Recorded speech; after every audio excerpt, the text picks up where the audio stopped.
The Epstein Files, 3 million pages that everybody wants to know about and every single media outlet wants to report on. Well, except Fox News, who since the outlets were published on Friday have released exactly 4 videos on the subject. To put that number into context, in that same period, Fox published 6 videos on the arrest of Don Lemon and 16 videos on Trump and Iran and the possible fall of Khomeini. 16 videos! Trump was mentioned over 3,000 times in the Epstein Files, and the 4 videos that Fox has published on its YouTube channel on the Epstein Files don't mention that at all. The first one says, yeah, Bill Gates, Elon Musk, Steve Bannon, they were in the files, but all the information is provided without context. They of course don't mention what that information is. Names mentioned in the files dumped today: Bill Gates, Elon Musk, and Steve Bannon. Again, not much context when names are released. Important to point that out, and we've not seen evidence that anything was criminal between those men.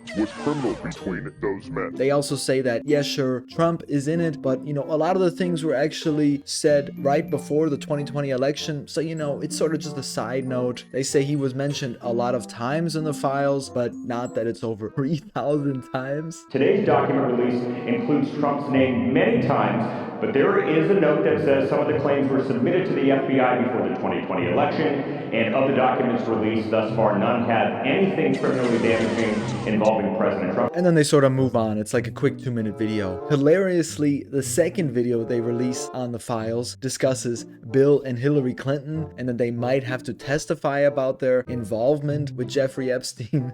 I mean, hilariously, they don't talk about Trump at all in this type of way, or any Republican for that matter. They use this opportunity to attack their partisan rivals. And it gets even more embarrassing because there's a Bret Baier interview with Kash Patel then a couple days later, and then they have like a 1 minute and 30-second section talking about the Epstein Files and the release of them. And Kash Patel goes on to say, oh, we're super transparent, we released them. All these other administrations, they didn't release them when they could have. Of course, there's no pushback from Bret Baier. And what we did under President Trump's leadership is produce the most transparent DOJ and FBI in history. 3 other administrations had the opportunity to do this, and we produced everything we legally and lawfully could. We worked with our partners in Congress, we followed the statutes and the court orders, and we produced, 3 million some pages? So I think we got to the results in the right way. Could we have gotten there faster? I'm not really sure, because of numerous court cases, multiple protective orders, multiple court sealings, and so now we've produced everything we can while protecting victims' rights. Do you think that it gets to some place? Does it get to some kind of charges that we don't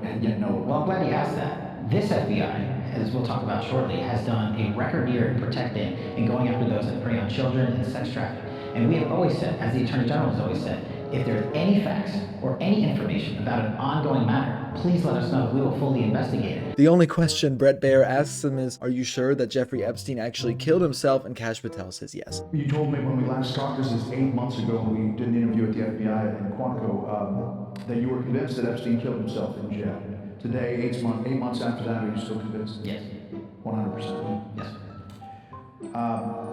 Let me bring you to Minnesota. So no discussion about the allegations, no discussion about Howard Lutnick being caught in an absolutely ridiculous lie where he said, oh yeah, I only saw Jeffrey Epstein once when he was my literal neighbor for many years because he had a massage chair in the middle of his living room. I never saw him again. Little do we know, in the Epstein Files, he of course had many, many years of email correspondence where they discussed, oh, we're gonna meet up here and here, thanks for the invite, and so on. So no mention of all these people getting caught in their lies. No mention of that from Bret Baier or Kash Patel. Of course, no pushback. And then the final video that they released today is, of course, of Trump in the Oval Office being questioned by CNN reporter Katie Collins, who actually asks him some legit questions. Oh, did you get a chance to read the current Epstein Files? What do you think about all these people being caught in their lies? And then Trump goes on to just say, oh, you're a bad reporter. Of course, you're never smiling because you know you're a bad reporter. You're a liar. Blah, blah, blah. Talk about Democrats who were in there. Elon Musk was also in there, and so was your Commerce Secretary Howard Lutnick, and correspondence that he had with him. Did you read those new files that were published by the Department of Justice? I have a lot of things I'm doing, a lot of things I'm doing. I don't know. You mentioned 2 names. I'm sure they're fine. I'm sure they're fine. Otherwise, it would have been major headlines. A lot of women who are survivors of Epstein are unhappy with those redactions that came out. Some of them entire witness interviews are totally blacked out. I think it's really time for the country to get onto something else.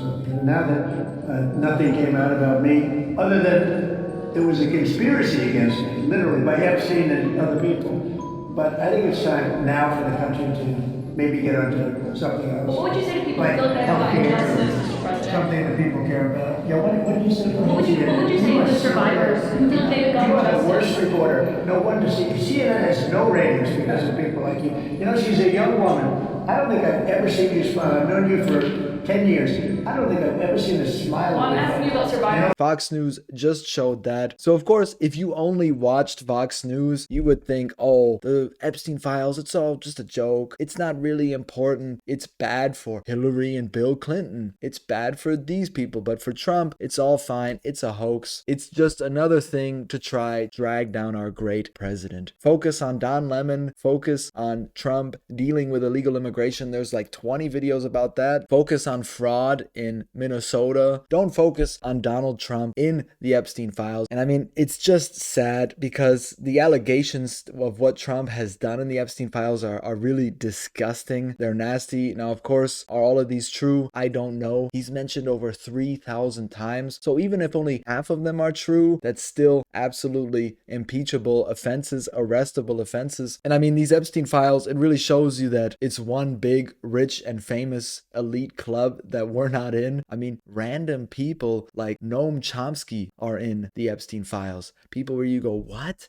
Noam Chomsky, what are you doing, man? But of course, he has maybe some good political views. He is a famous person. He belongs to this club. So of course, Jeffrey Epstein was cool with everybody in this club. And it really goes to show you that the guy had his tentacles everywhere. Left wing, right wing, business gurus, entrepreneurs like Elon Musk, intellectual gurus like Noam Chomsky. The guy was everywhere. And this isn't just Fox News. Now, of course, you got people like Matt Walsh. They're talking about it. Candace Owens, they talk about it. But some of our favorite right-wing YouTubers, such as Dave Rubin, Ben Shapiro, they're not mentioning it at all. I mean, Dave Rubin talks more about Somalians than he does about Epstein. And again, guys, I really want to nail this part down, that this is supposedly the group of family values. This is the group that pushes morality, and the so-called Christian values moral party is ignoring mass amounts of disgusting immoral behavior. And I don't need to mention it, what it is in the Epstein Files, but it's truly